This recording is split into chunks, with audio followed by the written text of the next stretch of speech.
Alright you guys, Capital BMX. This is part 2 of the Odyssey t1000 restoration video. We're just now finishing up anodizing, and this will be a 3-part video. You see, we have climbed up some amps. That means we have built a good layer of anodizing during this process. Go ahead and turn this all off and get it out. Get some color.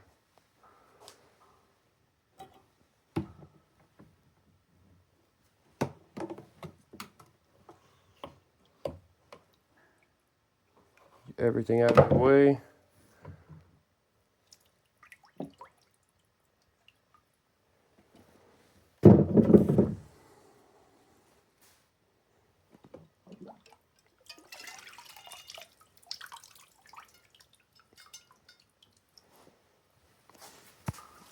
Distilled water.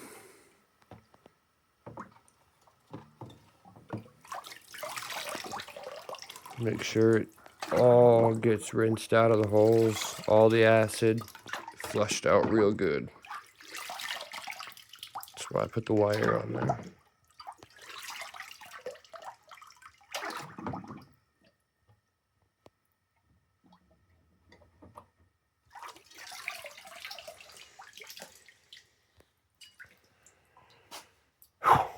All right, here we go. Good looking anodized part. Remember, we're going green. There it should be. I'm gonna sit in there for 15 minutes, get a nice dark forest green on there. Come back in like 20 seconds and pull the part up and just make sure it's taking color. All right, it's been like 25 seconds. I'm just gonna check to verify we got color at all. Yes, we sure do. Yeah, this is gonna be a great part. That's gonna be great. I could tell by the numbers on the machine on the rectifier when I was anodizing it how sweet it was that we were gonna have just a solid part. So cool, 15 minutes, sit there, full saturation, we'll pull it out and we'll drop it into the sealer tank and go from there.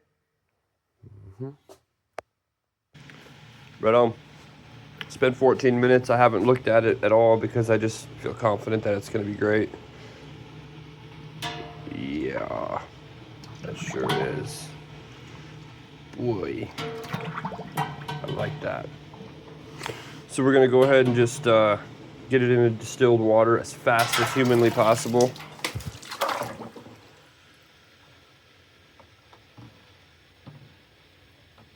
Get all that green dye out of there. Yeah, that's hot, boy. And then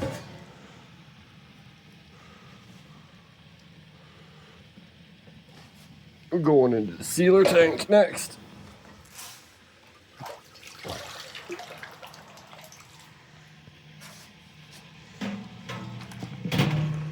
And then there she lives. 15 minutes straight at 190 degrees, just below boiling. Doesn't matter, you can actually boil it. If you don't have real sealer chemicals, you can just boil it in water. Obviously, it's a far inferior result. But there you go. 15 minutes in there, and then we'll pull it out and wipe it down with the rag with some WD-40 on it. See you in 15. All right, we've been cooking for 15 minutes. Let's shut the show down.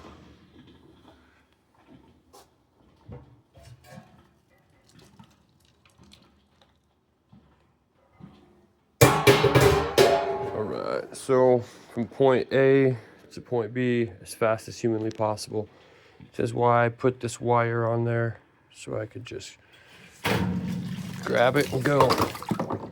All right, and from this point, I gotta do something. All right, next, we're gonna put WD-40 on this here rag.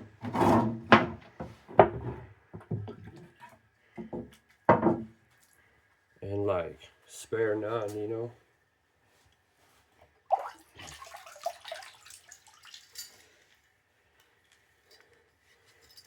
And I'm really, in reality, trying to do this as fast as possible, but like, also trying to do it with the wire in the way and the camera and all that good stuff. So I'm going to do this without like super contaminating my water.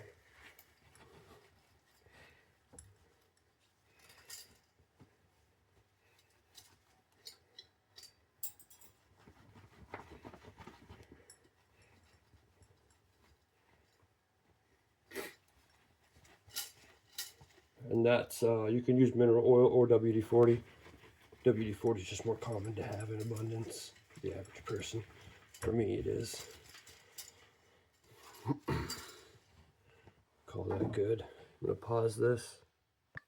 Right on. So I'm looking at this part and I like it.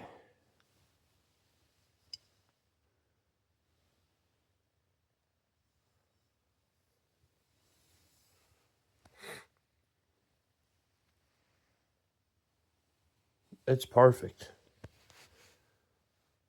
You can see that little strip I was talking about around the edge where it sat, where it stayed silver. You know, it's not a big deal. The tire always hides that, but for me, it don't matter because we're going to remove it. But man.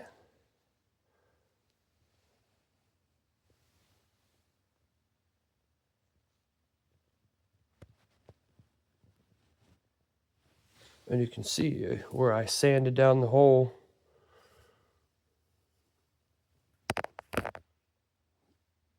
Remember where I hit with the Dremel? You see in there how it turned green? Because you can't anodize over old anodizing. That's why. That's the original black rim anodizing. Yeah, we're really looking slick. Perfect rim. Beautiful seams.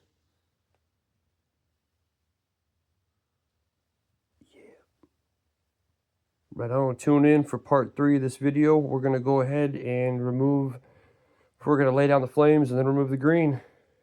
And we'll have we'll polish the lip out and we'll have some beautiful T1000s.